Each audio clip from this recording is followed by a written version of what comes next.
Já pensou comprar e comer uma empada de uma vendedora simples na rua, e ao chegar em casa ligar a TV e assistir um jornal descobrir que ela estava recheada de carne humana? Até onde vai a sanidade humana? 3 pessoas cometerem um ato tão brutal em busca de uma crença. 2012, o ano em que o Brasil viu um dos crimes mais brutais da nação. E você pegou a carne da menina e botou como recheio da empada, não foi não? Eu cheguei a usar a carne sim dela. Certo. E fez a empada? Fiz. Mas vamos contar a história do início. Jorge Beltrão, um dos envolvidos em dos atos mais macabros do Brasil, nasceu em 14 de 1961 e viveu sua infância em Portugal, e mais tarde retornou ao Brasil em Pernambuco.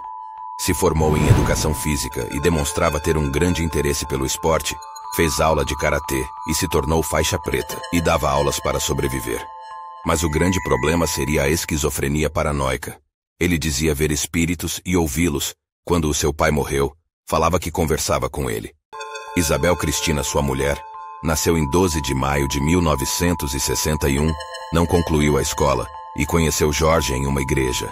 Vendia salgados na rua e trabalhava como doméstica para sobreviver. Se casaram em 1984. Na festa de casamento, Jorge demonstrou o primeiro surto. Com uma faca na mão, disse que ia matar todas as pessoas que estavam na festa. Mesmo com o ocorrido, Isabel perdoou o marido e continuaram casados. Bruna nasceu em 1986 e em 2003, neste ano, Jorge foi seu professor de karatê. Eles se aproximaram, e Jorge acabou se apaixonando e convenceu Isabel, sua mulher, a ter Bruna também na relação. Mas só em 2008, após se mudarem para Garanhuns, que Bruna foi viver com eles. Jorge, com sua mente manipuladora e sinistra, implantou ideologias macabras em sua família. E a partir de 3 mentes doentias nasceu uma seita chamada O Cartel, onde Jorge era o criador e disseminador. E se você pesquisar no Google a palavra O Cartel, você verá apenas notícias do acontecido. Isso porque realmente foi Jorge o criador da seita. O objetivo era a diminuição populacional, mas só poderiam matar apenas mulheres que eram mães solteiras, mas com um mero detalhe.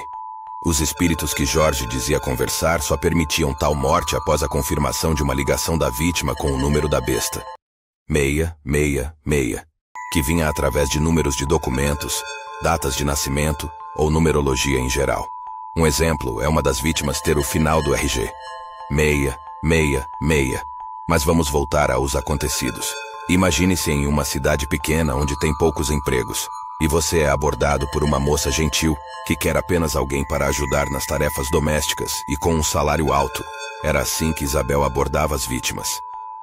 Em fevereiro de 2012, Isabel abordou uma moça chamada Gisele Helena.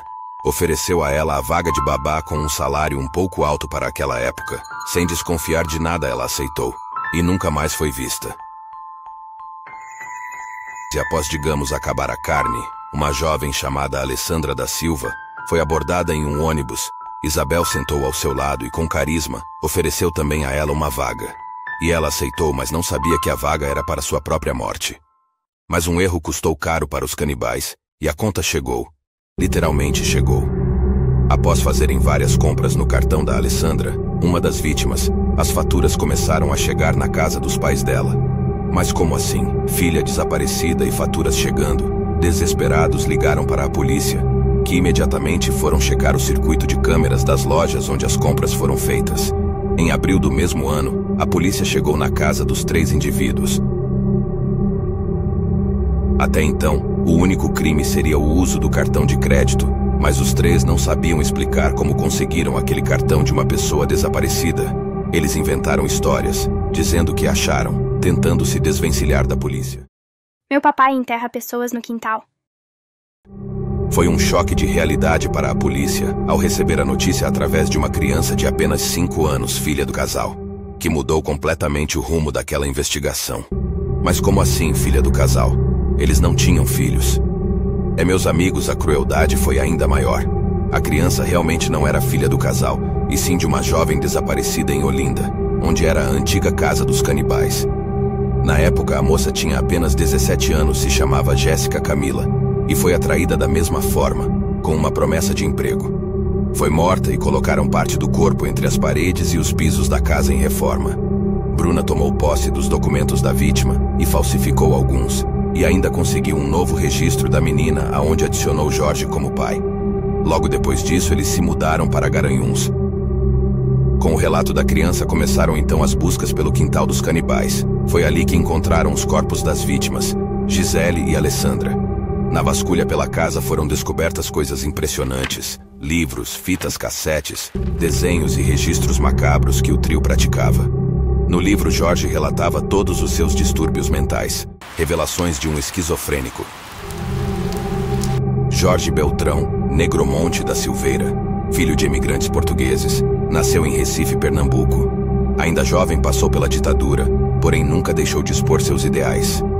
Ex-professor de educação física, ex-professor de karatê, escritor, ator, autor, compositor e músico. Esquizofrênico desde jovem, nunca deixou de seguir a sua estrada, uma estrada árdua, cheia de altos e baixos, mas que nunca o desanimou. Amigos da infância. Um menino negro e outro branco eram os meus amigos. Eu nunca fiquei só na minha infância, pois tinha eles. Brincando no quintal de casa, eu nem percebia a hora passar. Era eu por eles e eles por mim.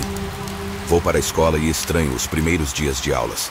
Longe da minha família e dos meus pequenos companheiros, eu ficava contando as horas, pois queria voltar para o meu lar. Em frente ao portão, meus amigos já estavam me esperando para mais um momento de diversão. Correndo dos monstros negros e dos fantasmas que passavam por entre nós como flechas, o quintal se transformava em um mundo de fantasias. Quando os monstros não apareciam, podiam-se ouvir os seus gritos terríveis. E os fantasmas ligeiros, que sempre estavam presentes, vinham acompanhados com exóticos sons. Às vezes, quando eu me recolhia para o meu quarto e tentava pela janela avistar os meus amigos, eu presenciava umas mulheres sinistras e magras no terreiro, seguindo o ritmo de uma música triste em uma dança macabra. Eu, Bel e Jéssica nos alimentamos com a carne do mal, como se fosse um ritual de purificação. E o resto eu enterro no nosso quintal, cada parte em um lugar diferente.